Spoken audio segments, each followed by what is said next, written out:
Welcome back to Celebrity Radio. It's Alex Belfield talking to some of the biggest stars and some of my favourite people and new stars in the making.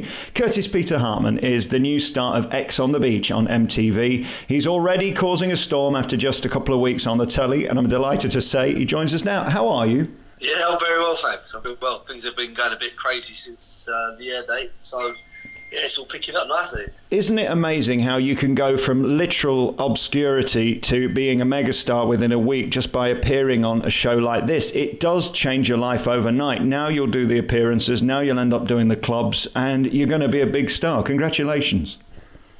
Thank you very much. I mean, yeah, it's crazy, but what a lot of people don't realise is that the show is filmed many months beforehand, so we actually filmed this in August now, so obviously we're coming towards April. It's been a long waiting time, but I'm glad it's finally here. Tell me about you. I mean, you're a good-looking lad. I'm an ugly guy. I've never had attention. I don't have ladies swooning all over me. You obviously put a lot of time and effort into that. Tell us about your routine. Of course, I'm less exploited. Of course I'm going to have a beauty routine. I mean, it's kind of part and parcel of it, isn't it? I've always been somebody quite proud of my appearance, you know. I'm a model myself. I'm very keen on my sports, particularly my boxing, which I've done for many years. So, I mean, that's kind of been the driving factor to me keeping myself in good shape throughout all the years, really. When did you first sort of realise that you'd got a face that people wanted to look at? I've only had one job, and that was playing Shrek in the West End. I suppose from birth, really. I always had that face. I hate you already. And to be honest, you do have to have... No, but you have to have this swagger, don't you, to pull it off. You've got to have an inner confidence, and I guess having the full package is what they're looking for on a show like X on the Beach. You've definitely got to have a confidence, and I think one of my biggest factors for me is that I've got a massive confidence. I mean, as you can see from the show, I come in on the first episode, I have my own special entrance, and I like to walk out onto the balcony as a surprise and go, "Hello, senoritas, what's happening?" I had to put on that big performance, a big show, and I haven't met anyone yet, so it's very nerve-wracking, but you know, it takes a lot to make me shine. I've interviewed a lot of megastars over the years, and some of the biggest personalities are often the most shy in real life. Are you an act on TV and on camera, or is this truly you? Oh, this is 100% the real me. Wow. 100% the real me. I mean, my dad's a comedian, has been for 20 years in the boxing department, so I've grown up within the entertainment industry. So, you know, I haven't been brought up to be a shy person. I've always been very loud, outgoing. You know, it kind of reflects in my work as well, where I've been a salesman. You know, so it all comes together and makes you a confident person in life. So you're 22 now, is that right? 22 now, yeah. What a beautiful age to be on a show like this. I guess in one way you've got to be shameless, because you go into that show knowing that it's basically a free-for-all. They'll film what they want. Did you have any limits, or did you go into X on the Beach saying, I'm not going to do this, this or this? I mean, I certainly wasn't going to let myself be made out to be a puppet, you know. I've got my own will, and I will certainly make my own choices. I just went in there for a laugh, really, not expecting anything too much. Went in there for a good time. I know you're glad you did it. Not too many stressful moments of exes coming in. Yeah, and I guess you've got to know what's in the closet to be sort of brought out on that programme. You've got to be prepared for anything. Is it sort of set up where you have an idea? Because, of course, often exes are in touch with other exes. Did you have any clue who will turn up? And, of course, we've got to be careful what we talk about, because it hasn't fully been broadcast yet. I mean, not to say that other people might not have spoken and known who was going in for the other person, but I certainly had no idea.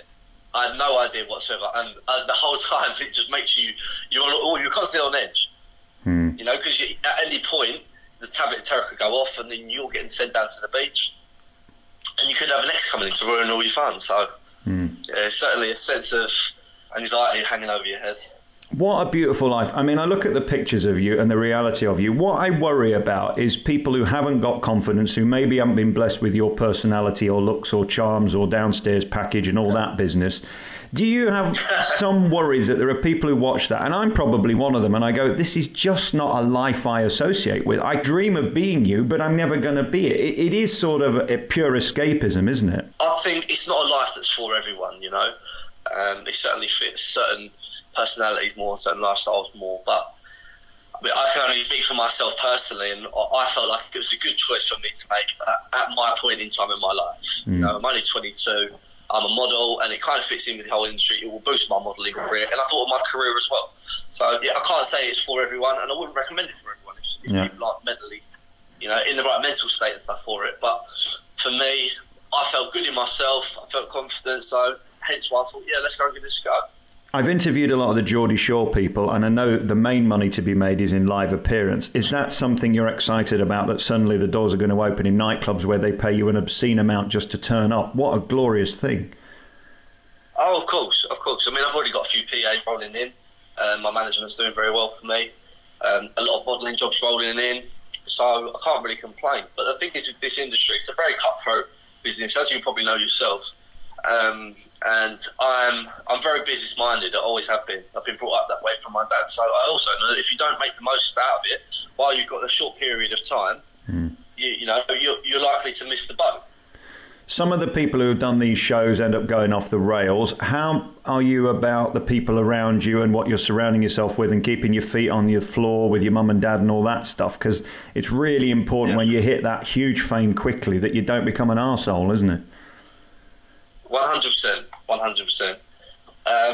You've always got to keep your feet firmly secure to the ground, you know. And I think I've done a pretty good job at it so far. I'm certainly not planning on changing or letting any of this show get to my head. You know, first and foremost, I'm a businessman. Bar in Essex, in Chelmsford, Mason's Bar, which I devote all my time and efforts to. This is really just an additional add-on on the side. Yeah. And that bar, let's say on a Saturday night, you've got the pick of the crop, there's 200 women in there, probably all who are queuing up to date you. How do you, this is the question I really wanted to interview you about, Kurtis. How do you choose when you're this sexy and that popular? I mean, me, I have to take what's left. You, on the other hand, can have anyone. How do you choose? That's a very good question. It's a very good question. I mean, I'm a very picky, fussy person, you know, so as much as guys at my age, the young, they might like to go around and do the playboy stuff. You know, I've done that. I've certainly had my fair share of years where I've been a playboy. There's no doubt in that.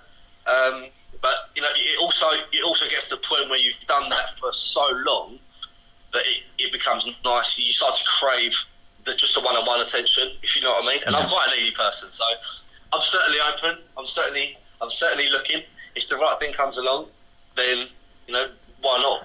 I'll be sure to give it a go. But as far as exactly what I'm looking for, I don't really have a type per se. It's just if I meet the right person and there's the right connection, then, you know, I'm prepared to give it a go. Caroline Flack tends to date most of the reality people at some point or another. I mean, would she tempt you for... Hit me up then. Hit me up.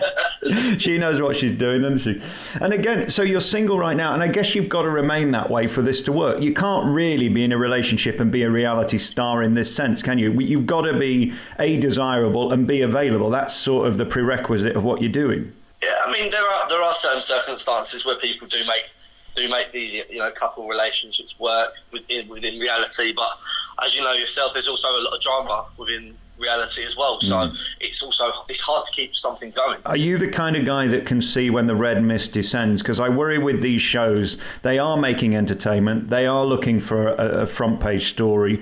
Are you good in a row so you don't go too far? I mean, you certainly do get presented with a lot of make or break opportunities. You know, yes, like you said, you do get thrown into the deep end sometimes in these situations. It's just knowing how to control yourself. And, you know, I've had a bit of a troubled past. I've got into a bit of trouble when I've been younger. But, you know, over the years, I've learned how to control myself. And it's all a learning curve, you know. So I think I've bettered myself and learned how to handle certain situations better. I don't want to get too deep, but for young men now, I understand it is the most pressure they've ever been under to look beautiful like you do, to be fit like you do, to have a successful career like you seemingly have. Is there any words of advice you can give to young men? Because I know it's such a bad time for them right now with pressure, and I hear more about mental well-being and mental health than ever before. It is tough balance, isn't it, being young and fit? Yeah, I mean, it's difficult. I've battled with depression and anxiety for a lot of my life. And I certainly haven't had an easy life or had my life dealt to me on a plate either. So I've worked hard for everything that I've got. And my only bit of advice would be just to ride the waves. You know, you're always going to have your ups and downs. I've been down in the pits where I thought that, you know, what am I going to do with my life? How am I going to make something of myself?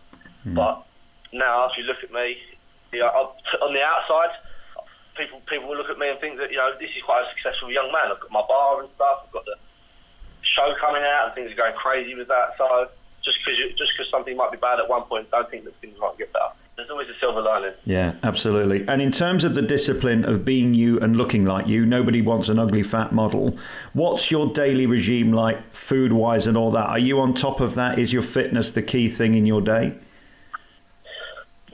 It certainly is. The thing is with me, I'm either really in it or I'm really out of it. So if I have a couple of weeks where I'm out and I get a bit distracted, then I'll completely get myself out of the flow. But I find it very easy to get back into it again. And you know, now I'm kind of in the beginning stages of getting back into it again since the show's been out. I'm getting myself back in shape.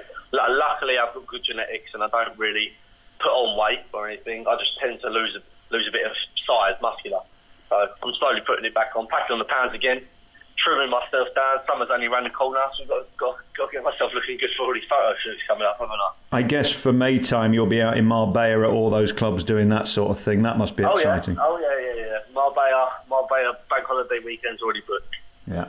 What is that like when you're sat round that pool at one of those Cinta Lake parties or whatever? Is it utterly intoxicating? Because it's the ultimate decadence, isn't it? I mean, for Christ's sake, they're spraying Veuve Clicquot all over each other and having the time of their lives. Is it a moment where you pinch yourself and go, I've made it? Well, to be honest, I've never really done the whole scene that much, surprisingly enough. You know, I've never been Ibiza. I've been to Marbella when I was a bit younger, but I was a bit too young to kind of appreciate and enjoy that whole lifestyle, like you're saying. So kind of like it's all kind of new to me, really. I've only just been able to get out there and enjoy the whole lifestyle because, like I said, when I was younger, I didn't have all the you know, I didn't have money and the things that I've got now in the business. So just financially, you know, I couldn't really keep up. I've always grown up with very wealthy friends, but I've always been the one who's the least wealthy out of all of them. Yeah. That's been hard. I've always had that fight to try and keep up with them, but one thing I pride myself on is that a lot of them might have got, and I'm sure they won't mind me saying this either, a lot of them have got what they've got through their family and stuff, you know, but I've got what I've got through myself. How do your family feel about this? Is your dad proud? Yeah, I'm sure he is proud. Certainly an interesting... I'll rather that myself. I think it teaches you better life values. I agree. Because you've had to work hard for something yourself. Yep. Well, if you're given a Mercedes, it means nothing. If you had to earn the 100,000 to buy the Mercedes, you know the power of it, don't you? 100%. What has your social media been like in the last 2 weeks? They announced the series was going, the pictures came out, you made this grand entrance. I imagine that your phone has been beeping off the hook. I've been going crazy. Honestly, I've had my phone joined to my hip the whole time. I can't physically keep up with it. Interesting. And I suppose the opportunities now, it's all about whether you turn left or right, what you say yes or no to. So, it couldn't be more exciting for you. Yeah, it's a pinnacle point in my life, really. You know, there's a big influx of girls, business opportunities, everything. But, you know, I'm still just sitting there being quiet, doing my thing, and letting my agent make the right decisions for me. And I think I've got a good future ahead of me, hopefully, if we can keep things going in this direction. If I could just be you for one day to live with your eyes and your body and your private parts, what a blessing that must be. You don't realise how depressing it is being me. You really don't, Kurtis. It's sad. I do appreciate that. Hey, listen. I'm sure you don't live a bad life. Listen, congratulations on everything. Keep in touch. Let's talk again, and maybe at the end of the series do another one and find out how it has changed your life and what's happening, because I think it's going to be 100%. It's going to be really interesting. 100%. Well, I appreciate the call today anyway. Not at all. Congratulations. You're a good-looking lad, and clearly you're smart. And X on the Beach is the place to see him on MTV. Probably getting naked at some point. I suppose that's in the contract. Yeah. That's always to come. It is called X on the Beach, but as I say, when you're on the beach, just make sure you don't get crabs. Great to talk to you, Kurtis.